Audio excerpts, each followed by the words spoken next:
Now it's time to talk to a fantastic guy. His name is Ron Steele. He's from Goals Plus, and today he's coming in as a producer, director and writer of a fantastic new short film that's come out. It's called Jane's Torment, and here he is today, Ron Steele. Welcome to the couch. Thank you very much, Fred. Tell me about this fantastic new short film.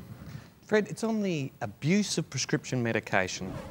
There's, what happened was, over the years I met a number of pharmacists, and they sort of were telling me stories about how they had to dispense drugs as prescribed by a doctor, and they weren't feeling very comfortable with it because they'd see the people come in over the years getting worse and worse, and so there was a bit of a backstory there of what was really going on.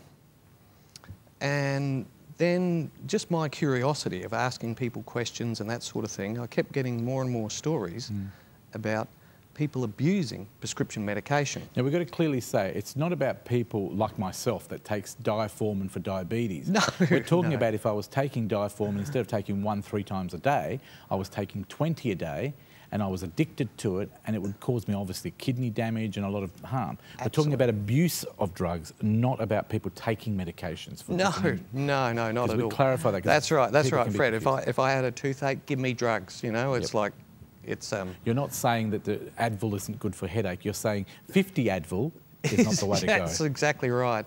And then to use it, like one person gave me a very good example, was that they went to a doctor, they had a sore foot, and they wanted to get their foot fixed up. Then the doctor prescribed them antidepressants. And you go, hang on a sec, what's going on here? Fix my foot, and then I won't be depressed anymore. Solve the problem. Yeah. So how did you write the movie? I just sat down one day and said, you know, I'm just feeling a little bit annoyed at seeing so many people getting carried away with drugs, like overdoing the drugs, not using them for what they're designed for. And I wanted to show the mentality behind these people. You know, why would they go that way rather than, you know, Now, I know I was at the launch of the movie a couple of weeks ago, yes, and you had some fantastic speakers there and some people that represent the health industry. And one of the things that came across to me is that you've done your research. Yeah. Am I right there? Yeah, absolutely, Fred. There was a lot. I had some fantastic assistance from Greylands Mental Hospital, various pharmacists, some doctors. Of course, obviously, the internet's a great place to get information. And then personal experiences. So there's nothing in the film that's not true as far as, you know, what happened. It's a mix of different viewpoints into the one family, because I wouldn't want to say that this is one particular person and put a name to them.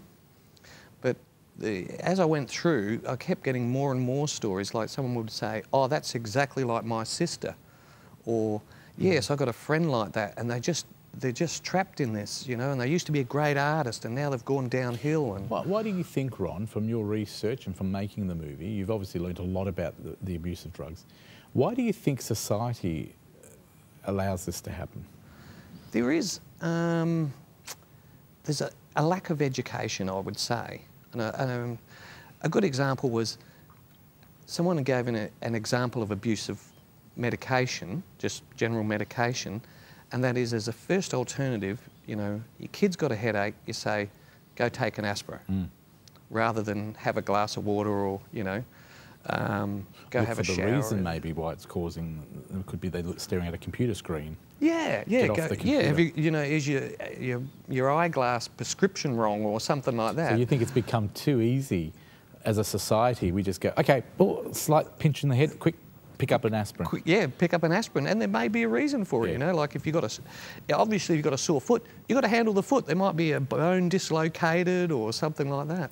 Tell me about the movie itself. Who stars in it, and how did you get your actors? We did auditions. There's Zalia Joy, she's the main actor, and she's just tremendous. She's... We've seen her in the overlay package we just ran. Oh, terrific. And she was really dedicated. She really wanted to get the film made, so she was a great hand there. And then there's Brendan Kirklevitt. Plays her husband? He's the husband, and he had to sit on the couch, or not this one, but... For the whole... For 2 days. Oh, really? 2 days of shooting. Had to sit there being a zombie, and it's totally unlike Brendan. Yeah. You know, he's an active guy, he works and he gets out there. And then we had Riley Spence, a young boy. He was the son. That's right. He's very alive. I don't know if you met him at the screening. He was a lot more alive than on the movie. And exactly, exactly. And then there was young Lucy Baxter. Yep, the daughter or the sister. Little girl, and again, she's alive. But in the film, she had to play the role of someone who was scared and panicky and. Ron, what's your feedback been since launching the movie a couple of weeks ago? What have the people said to you? I know I was one of the audience there.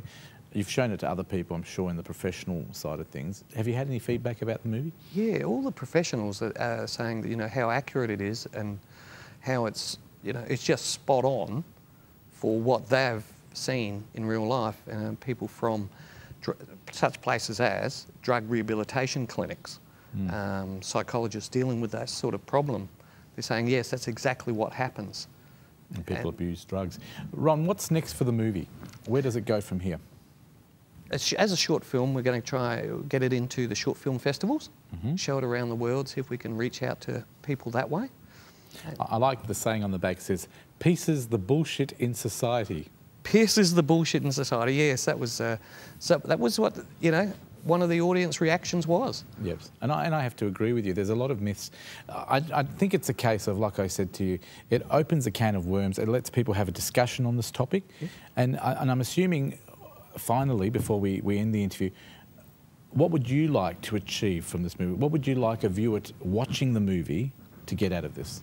I would like someone that is abusing prescription medication to cut it down, and I would like someone that's seeing that problem, who's, you know, confronting that with their friends or something like that to help them reduce their Fantastic. abuse. It's more of an awareness and maybe a discussion point, because it is an important issue, drug abuse of any type, especially prescription. It's one probably that's overlooked by society. Ron Steele's the man who made this fantastic short movie. It's going to be seen in a lot of film festivals, I'm sure.